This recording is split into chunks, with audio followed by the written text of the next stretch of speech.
There's a lot of hosting companies that show up and then disappear after some time. That's part of being trustworthy, right? Like they are there, they will be there. It's not about policing your content, it's about being there and react when someone says, hey, what about this thing here? Seems odd, seems strange.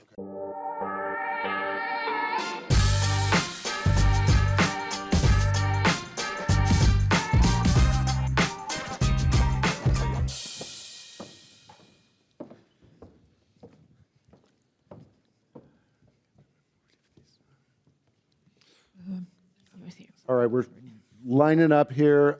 So thanks everybody for being here so early in the morning. I promised Pop-Tarts to people who showed up early, but unfortunately you can't import them into Germany anymore. So let me tell you a little bit about what we're talking about today. The Secure Hosting Alliance is a part of the Internet Infrastructure Coalition.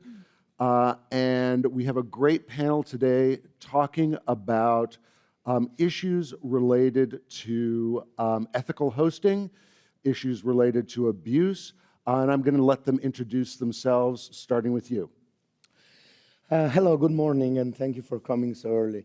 My name is Paolo Belcastro. I work for Automatic out of Vienna, Austria, and I am the head of domains and of Jetpack. Two products that are very involved with security, and yeah, I've been there for a while, so happy to think about hosting and security with you all. I'm Sarah Rigo. I'm VP Commercial at Team Internet's Domain Identity and Software Division. I've been in the industry for well, all my career. My name is Alexander Kuczek. I'm Chief Revenue Officer at Contabo. And I'm based in Barcelona, Spain, so shameless plug, October is a great time to be in Barcelona, to come. And I find it very interesting that we're going to talk about abuse and secure hosting with a lot of revenue-oriented people on this panel. So I'm very curious how you're going to take it off, David. So that's part of the whole pitch. And my colleague, Christian Dawson, who's sitting in the front row there, is boycotting the panel because he didn't get any Pop-Tarts.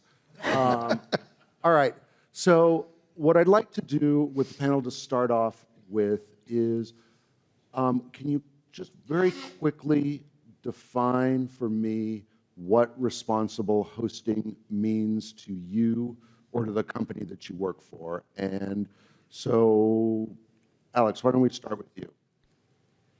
Well, I think the responsible hosting for me is hosting that obviously focuses on generating value, creating sales, right? Like that's what I have in my job title and what all companies are made for after all.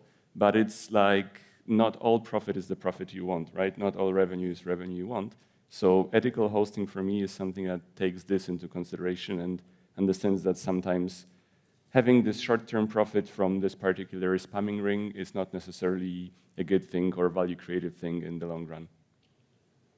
Yeah, Okay, Sarah? I totally agree. It's not profit at all costs. What ethical hosting means for the company I work is so different to what it meant the previous company or the previous one. So I guess it depends on the organization, right? Okay. Yeah, and not only I agree 100% that all profit is not good profit, but there's also the question of non-profit hosting, like when the hosting is free and still has to be trustworthy and still has to be secured. So it's applying what we learn in an area that doesn't generate revenue and bring it to the areas that do. And remember that at the end of the day, everything we talk about is about the person that visits a website, the person that uses a service, and how safe they feel when they do and how confident they feel when they do it. So, all right, so you use the word trustworthy, right? So trustworthy sounds like a more refined version of responsible. What is trustworthy? So let me use this as an example. I've been using this all week. I'm starting a WordPress host. and I go on Google and I type in good hosting company. How do I determine that something is a trustworthy hosting company? So, well, I guess your mileage may vary. Everybody has different criteria. Everybody, there's like individual users, there's businesses. For some, it's the security of the site. There's e-commerce. For some, is the ability to speak freely and not be censored. But again, I think that as you choose your hosting, there's the question of what about the other person, the person that is going to use the service, use the site. I think we tend to always consider, there's the customer, the person that is creating and hosting the site, but that site is only a means to an end, and the site is about sharing or informing or selling or contacting other people. And so when I say trustworthy, it's really about that other person that is consulting, that is reading, that is coming to the site, how confident they are. And that starts very early on in the process, at the domain name registration level, and then at the site content level. And there's areas where you have to, as a hosting company, you also have to trust. And so, trust and verify, like the classic approach to say, well, we assume positive intent from people. We assume that they're here for building positive value, and then we make sure that it's about being able to react very quickly.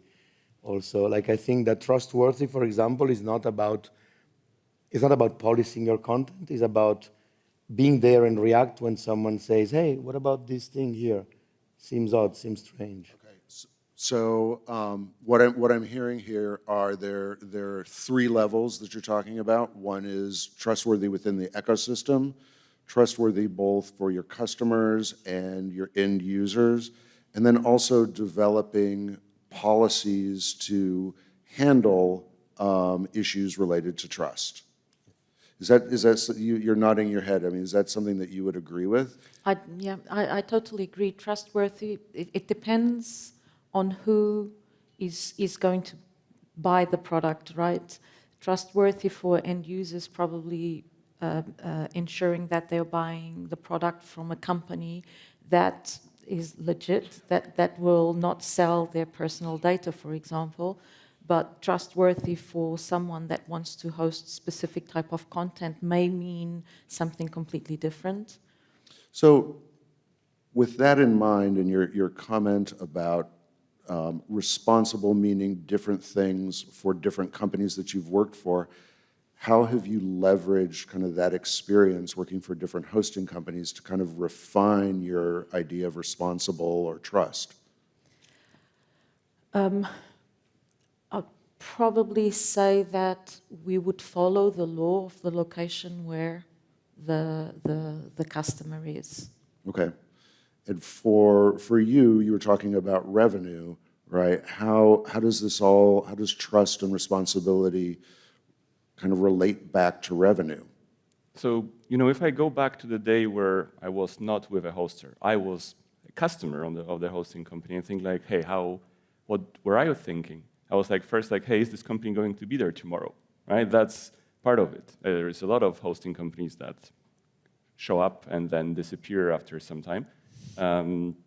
So that's part of being trustworthy, right? Like they are there, they will be there, because sure, most of our workloads are more and more portable, but it's always difficult to move them around. If I can avoid it, I'd rather do that, right? So there are certain things around this, but there's also this, if I put myself in the eyes of a customer, is like, do I want to be involved with a provider that can then be involved in some kind of messy stuff, right? Like especially if you think of like the public sector, right?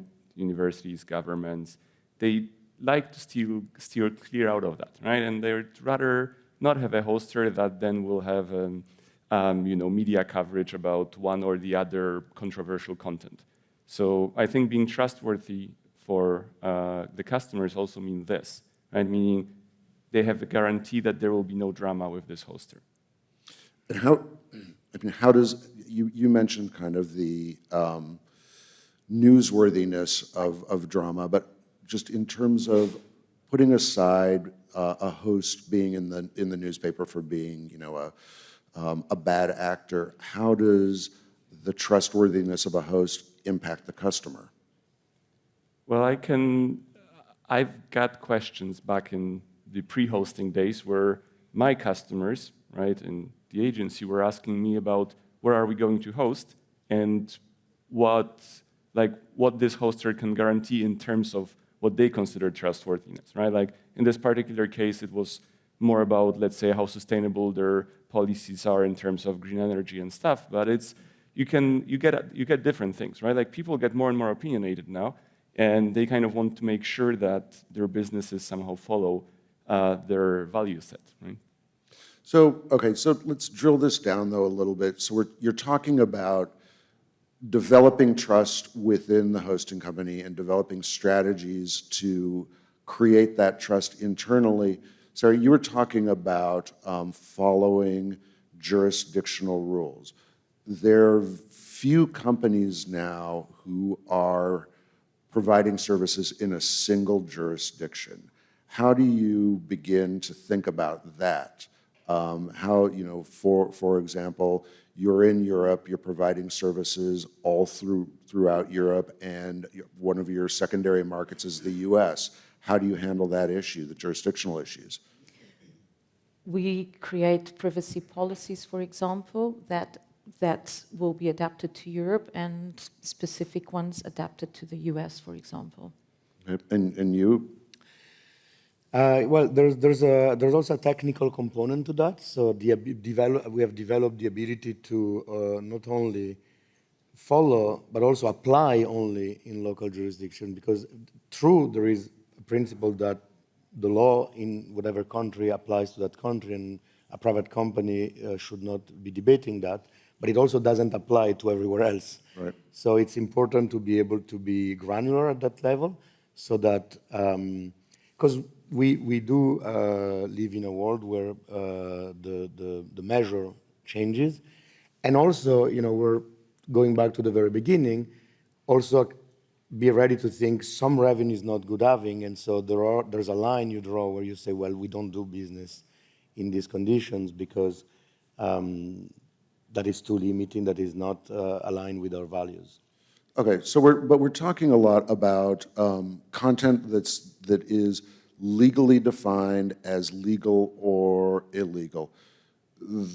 From my experience, the bulk of the content or the bulk of the not responsible hosting is not defined, right? So it's abuse, it's issues that have no legal definition. How do you approach those?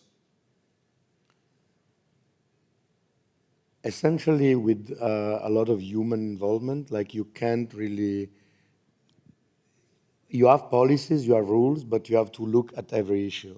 And I think this is an area where going a little like higher in altitude and leaving one company perspective and looking as an industry, it's really, I think, important to keep humans involved in these loops, because in general, if something, as you say, if something is illegal, it's a fairly easy situation.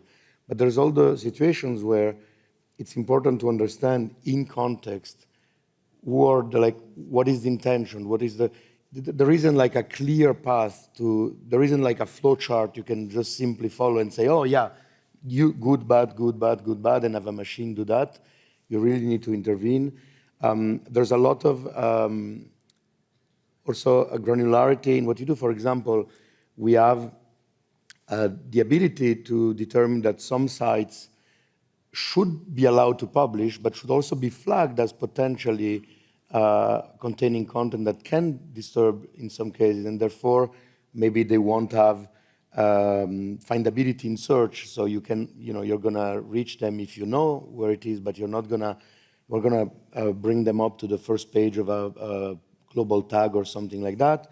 Or maybe we decide that we don't make any revenue out of that, so we won't show any ads on that, because yes, one of our primary values is to allow free speech, and so we We also have to allow sometimes things that we don't agree with, but we also don't want to make revenue out of that. And so, again, the human factor, the granularity in defining how you react, I think is the way that you build the actual trust over time.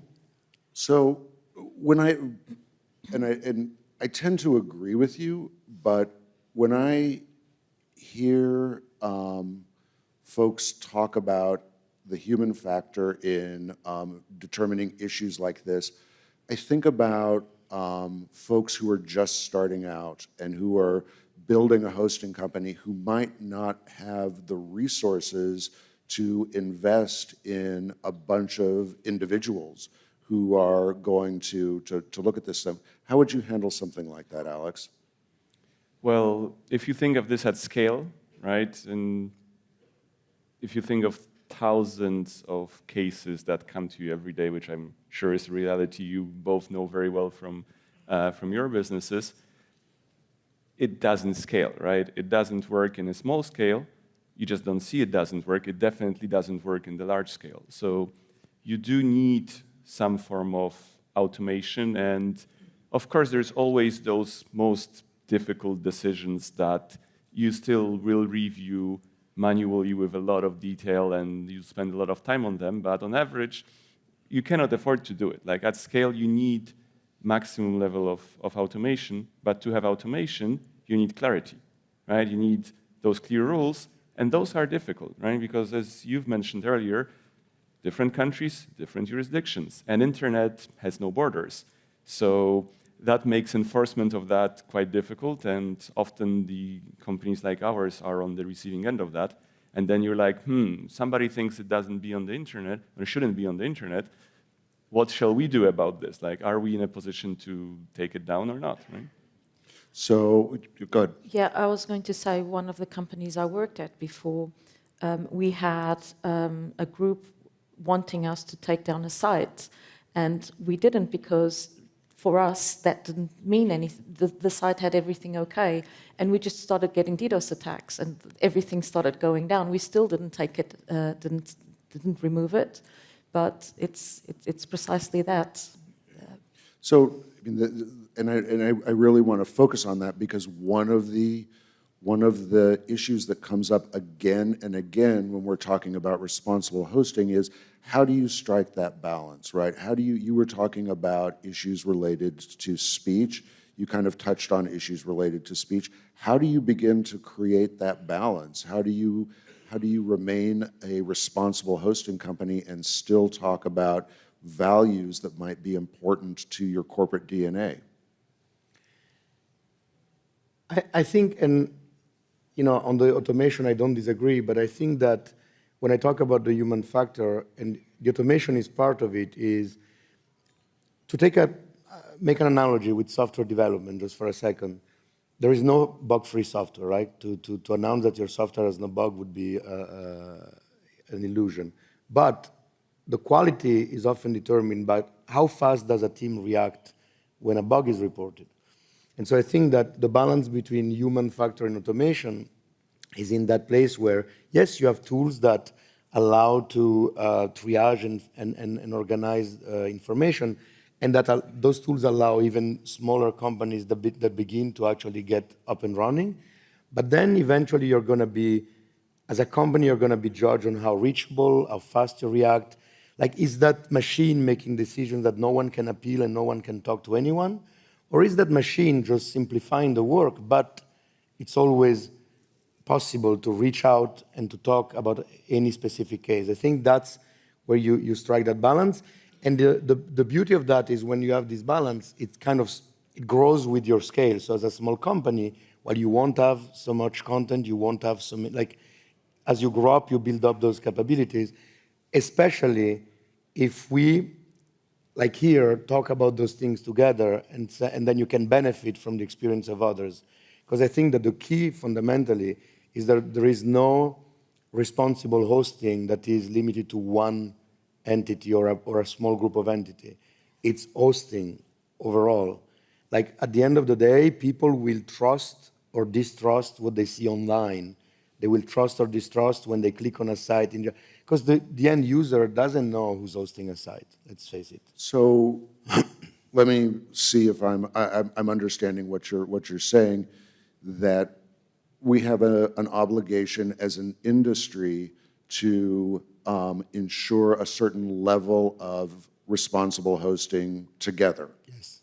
Yes. Okay, so I'm glad that I understand that, but how does that happen, right? So we have 3 different companies here. The 3 of you are going to have different views of what responsible hosting is. How do you begin to collectively define that? It sounds like it's a question with no answer. That's super.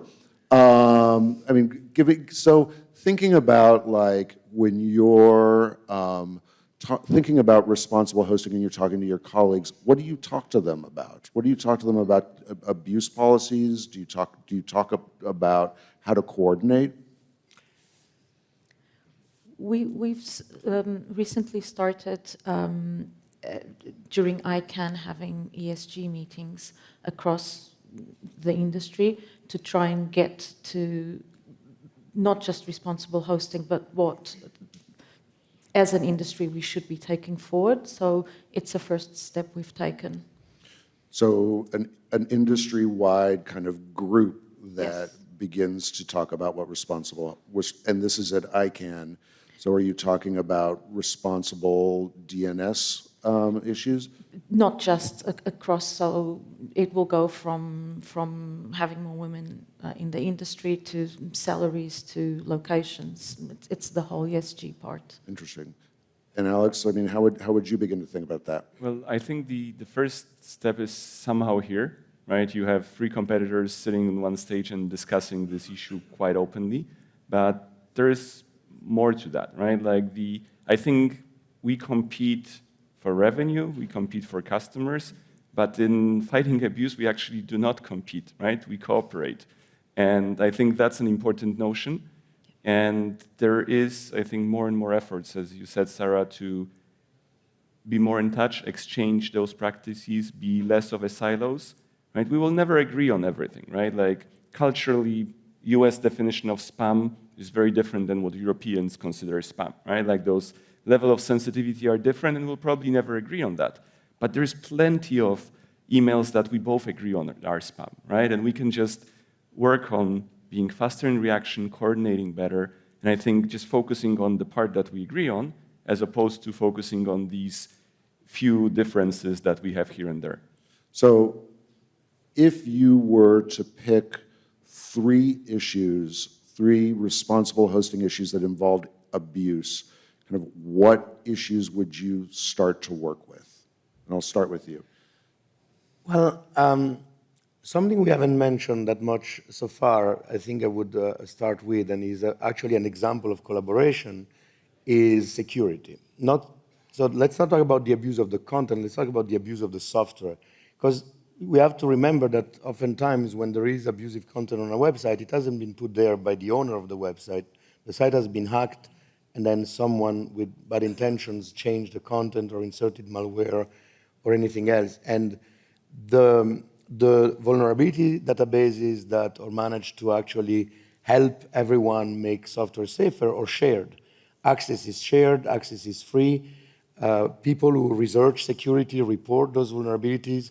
There's a number of companies present here that give bounties, so to incentivize those people to actually do the work. And then the results are shared and publicly accessible to everyone so that we can all improve our security in parallel. And it doesn't matter whether you have been around for 20 years or you start today, you have access to that information and you have access for free. So I think that's like also the baseline of security, where we say, as a customer, the security of your site is not entirely your responsibility. There are, of course, use unique passwords and two-factor authentication. There's practices that are on you, but we owe you the security of your site. And so that, I think, is the first step. So you would start with security. Is there an issue that you would prioritize? I would prioritize security as well. To me, it's the most right now. And Alex? Well, I don't want to echo that because that will be boring, but agreeing with you, I think pace is something that I would put impact on. As in, like most of the abuse we know gets worse in time. So the reaction time that we have as an industry is super important. So if I think what's top of my list, it's just reacting as fast as we can. Because there is a huge disparity in how quickly the bad actors are able to spread whatever illegal content that is, and how quickly we are able to react. So working on that and leveling this would be my #1 priority. So you're talking about essentially an SLA. Of sort, and I think each and every company, at least I know, have an SLA internally, right? But it's more about just making flow of this information available easier. Because you probably know this from your own companies, most of the abuse information is still coming over email, right? Like you get unstructured email with all that stuff, and then each company has its own way of dealing with it somehow. It's like, it's 2025, right? Like there needs to be a better way of processing this information or sharing this information up and downstream, because like, hey, we also often work with each other, right? So we get this information from, let's say, the company that sells us or rents us IP addresses. We send it to our reseller, who sends it to their reseller, and so on, right? All happens over email.